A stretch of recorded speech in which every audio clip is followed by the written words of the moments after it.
Hello guys, welcome to a new vlog. You are watching Chaudhary Sahib Medical Wala. This is Akash Chaudhary and today we are in a tour. Basically this is the annual picnic of AMCJ and as we are the last batch, so this is our last picnic. So আপনারা সবাই দেখতে পাচ্ছেন আমরা আজকে সুন্দরবনের উদ্দেশ্যে যাত্রা করতেছি এবং আমরা খুলনা পর্যন্ত এসেছি হচ্ছে বাসের মাধ্যমে এবং এখান থেকে আমরা লঞ্চের মাধ্যমে বাকি পথ যাব সুন্দরবন পর্যন্ত। তো ততক্ষণ পর্যন্ত সাথেই থাকুন। Okay bye.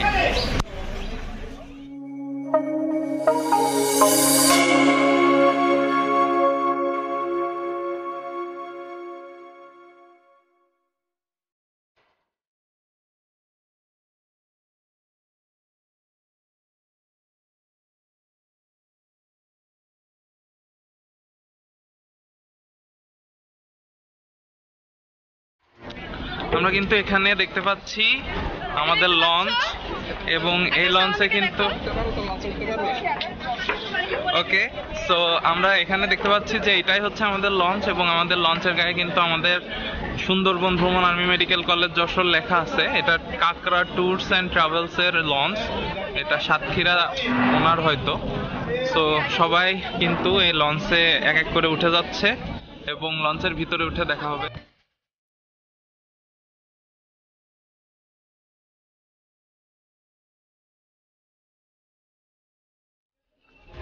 আপনারা লঞ্চের ভেতরটা দেখতে পাচ্ছেন, যথেষ্ট লাক্সারিয়াস লঞ্চ, AMCJ8 লেখা আছে। অনেকগুলা কেবিন এই লঞ্চের মধ্যে, সবাই ঘোরাঘুরি করতেছে।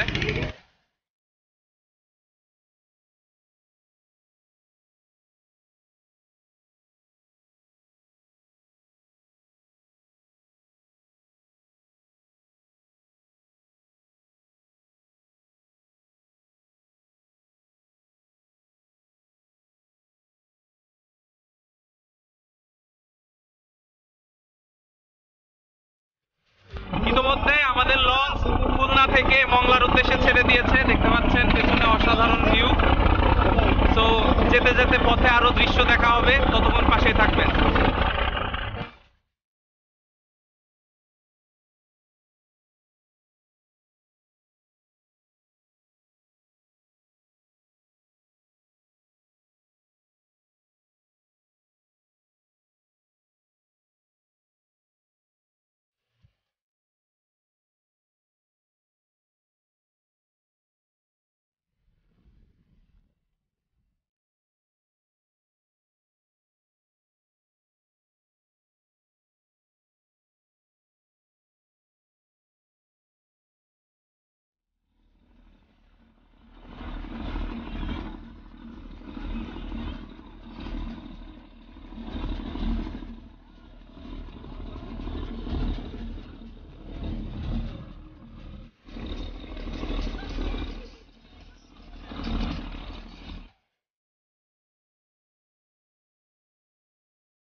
আমরা হারবাড়িয়া অলরেডি পৌঁছে গেছি, আপনারা দেখতে পাচ্ছেন আমাদের লঞ্চ থেকে কিন্তু যাত্রী নামা শুরু হয়ে গেছে। এখানে পাটাতন বিছিয়ে দেওয়া হয়েছে এবং আমরা ইতোমধ্যে হারবাড়িয়ার মধ্যে প্রবেশ করতেছি। পরবর্তীতে সামনে আমরা আরো অনেক কিছু দেখবো হারবাড়িয়াতে, সেই পর্যন্ত পাশেই থাকুন। এখানে কিন্তু প্রচুর পরিমাণে বন্য পশুরা আছে, এর মধ্যে একটা বানরের গুচ্ছ আমরা এখনই দেখতে পাচ্ছি।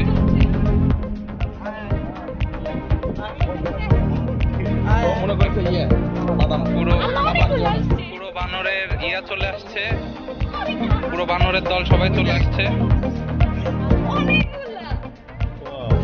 একসাথে। এতগুলো বানর আসলে তাও খোলা অবস্থায়, চিড়িয়াখানা ছাড়া দেখা কষ্ট।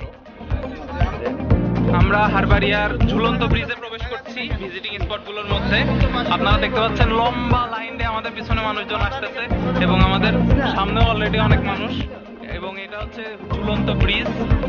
এখানে সুন্দরবনের যে একটা ভাইব সেটা অলরেডি দেখা যাচ্ছে এবং এখান থেকে শ্বাসমূলগুলো কিন্তু আমরা দেখতে পাচ্ছি। আমরা সামনে গিয়ে আরো অনেক দৃশ্য দেখতে পাবো। হারবাড়িয়ার মধ্যে হাঁটতে হাঁটতে আপনারা এতক্ষণ হারবাড়িয়ার বিভিন্ন দৃশ্য দেখলেন। এখানে আমরা একটি ওয়াচ টাওয়ার দেখতে পাচ্ছি। এই ওয়াচ টাওয়ার থেকে সম্পূর্ণ জঙ্গলকে দেখা যাবে, কিন্তু এই ওয়াচ টাওয়ারটি ঝুঁকিপূর্ণ, যার কারণে আমরা এর উপরে উঠবো না।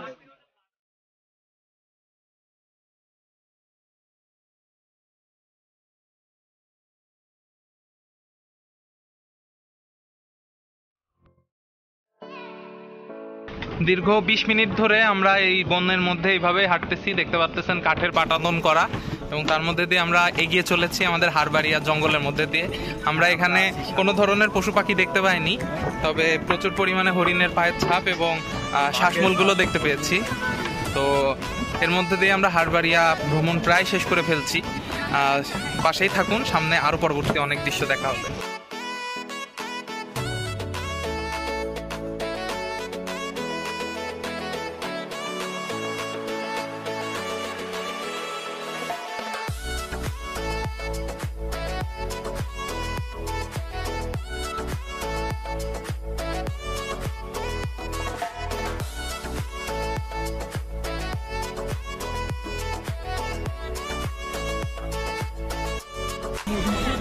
হ্যালো গাইস, হারবাড়িয়ার যাত্রা শেষে আমরা আবার পৌঁছে গেলাম করমজলে।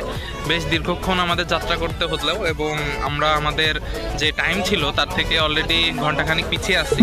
সো করমজলে আমরা মাত্র নামলাম, এখন করমজল ঘুরে ঘুরে দেখবো এবং পাশেই থাকুন, সামনে অনেক কিছু দেখা যাচ্ছে।